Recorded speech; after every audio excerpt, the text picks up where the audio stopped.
Nusron segera pecat bawahan, hasil investigasi sertifikat di kawasan Pagar Laut Tangerang dan Bekasi. Presiden Prabowo Subianto menerima Menteri Agraria dan Tata Ruang Kepala Badan Pertanahan Nasional, ATR, BPN, Nusron Wahid, di Istana Merdeka, Jakarta, Senin, 17 Februari 2025. Salah satu topik utama yang turut dibahas adalah kasus dugaan penyalahgunaan sertifikat tanah di wilayah Bekasi dan Tangerang, yang terkait dengan kasus pagar laut. Mengutip channel YouTube Sekretariat Presiden, Nusron memastikan bahwa seluruh data terkait kasus tersebut telah diserahkan dan proses investigasi telah dilakukan. Ia mengatakan, investigasi terhadap kekisruhan pagar laut Bekasi dan Tangerang sudah selesai.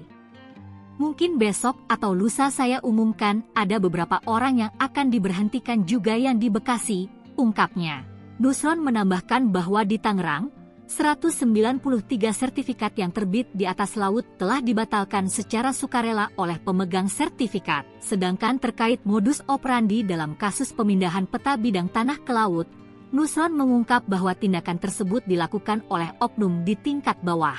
Yang semula pemiliknya ada 84 pemilik menjadi 11 pemilik yang salah satu di antara pemiliknya itu adalah oknum kepala desa sekitar, jelasnya. Selain itu, dalam pertemuan tersebut juga dibahas mengenai tumpang tindih kepemilikan sertifikat hak milik (SHM) yang sering terjadi akibat kesalahan administrasi pertanahan di masa lalu. Menurut Nusron, banyak sertifikat yang terbit pada periode 1960 hingga 1987 tidak memiliki peta bidang tanah yang jelas, sehingga menimbulkan permasalahan kepemilikan di kemudian hari. Karena memang problemnya itu di tahun 1960 hingga 1987 ini banyak sekali ada sertifikat tidak ada peta bidang tanahnya, yang ada hanya gambar tanah tapi tidak jelas alamatnya di mana, ujarnya.